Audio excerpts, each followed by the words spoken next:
Hey everybody, we are live. My name is Hone, and if you guys don't know, I'm a real estate investor. I also help you guys get loans, and most recently, I started doing life insurance policies. I've been a real estate investor for the last years now, and the reason I got to it is because I wanted to create more passive income and create more net worth.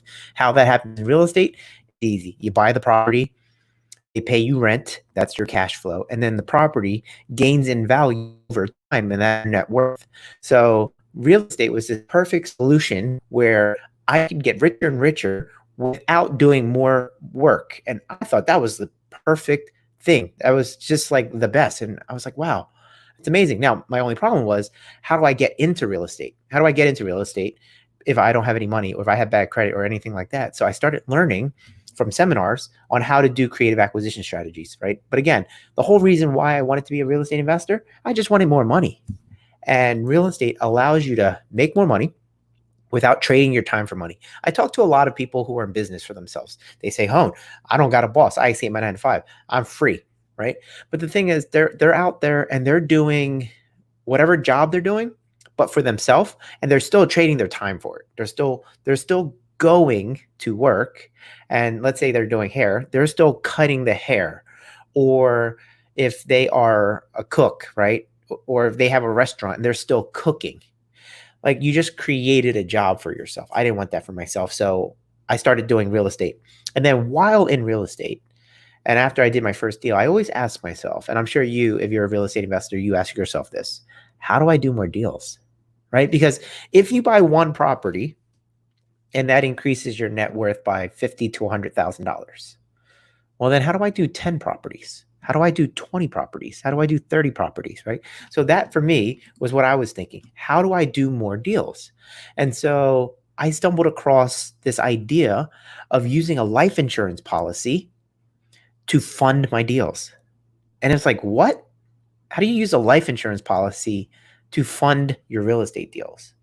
Well, how you do it is there's a special little checking account built in to the life insurance policy, if done correctly, where you can put money in there and you can hide money. And while the insurance company has your money, they make that sucker grow.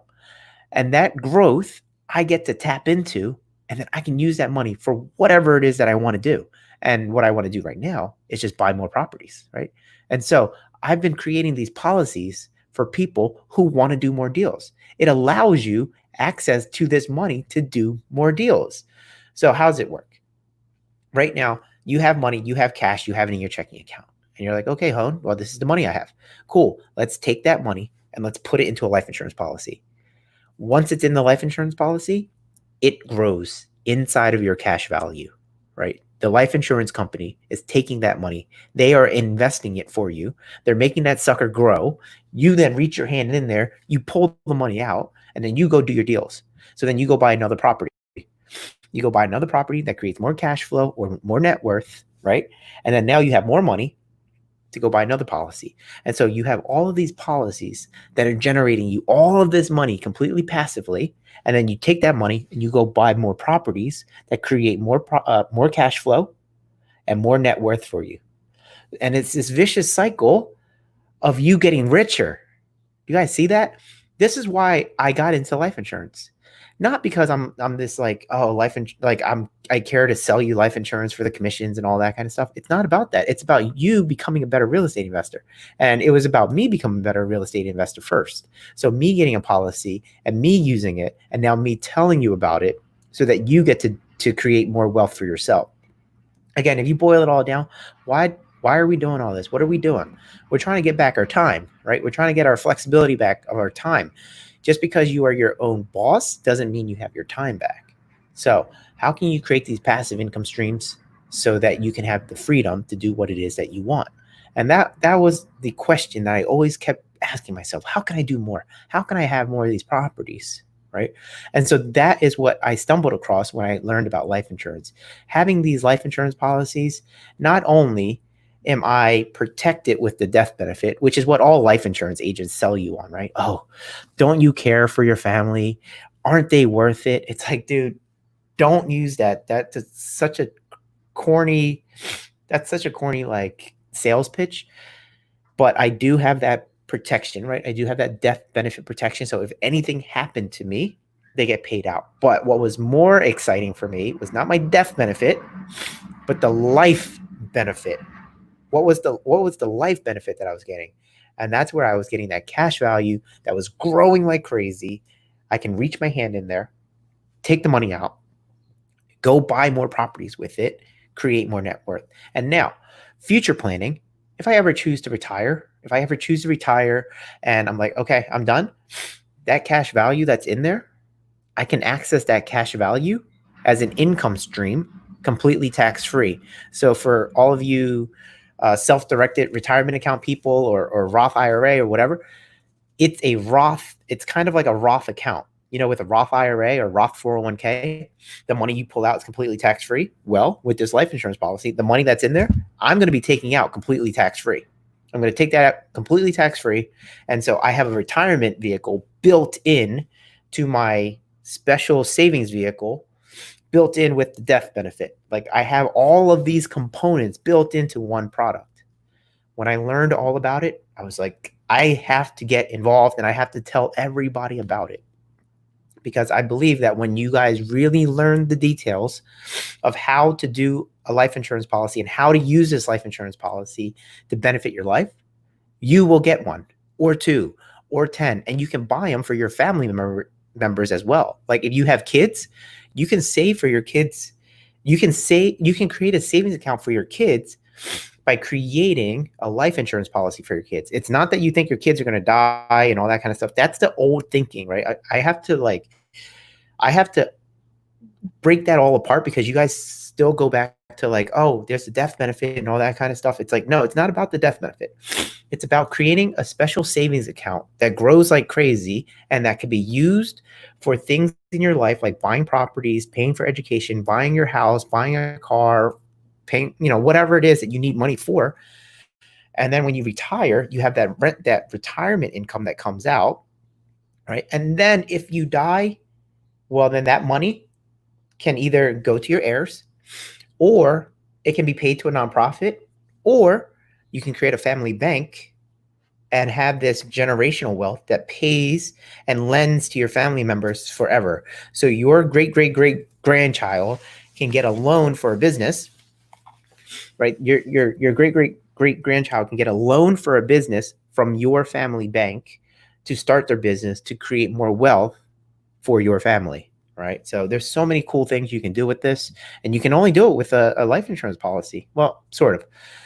But the life insurance policy is the easiest way because it's one product that does all of it. You can create what I'm talking about by having like 7 different things going on at the same time, but the life insurance is all built into one. So that's why I'm super excited to be doing this. I'm super excited to be helping other people do this for themselves. I'm doing it for myself. So whether you do it or not, I mean, whatever, because I'm doing it for me.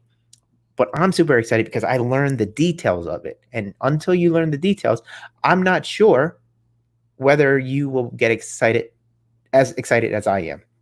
So we have our first question. How soon can someone pull out the money from the policy upon getting the policy? Great question. For my policies, the answer is immediately. So if you're like, Hone, here's $10,000. I want to do a $10,000 a year policy or $20,000 a year policy. Here's the check.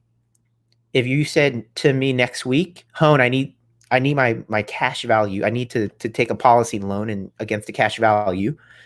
Can I get it? I will say yes. Submit the document. Boom, you get your money like instantly. So you can send your check in, right? You can send your check in for the policy, and then you can send your paperwork in to access your money immediately. Like you can send them both in and then you can get your money back out. So let's call it a week. But if you don't need your money within a week, then you definitely got it. It's there. Some policies, it takes about 2-3 years, something like that, right? Yeah. So we got a comment, private family banking. Yes, private family banking. So in theory, it sounds awesome. In practice, very little people do it. What family banking is, imagine this, guys. I want you guys to imagine. You're getting up in age and you've created all of this wealth and you're like, I don't want it where I give my kids this money and then they go blow it because they're financially irresponsible. They aren't financially literate.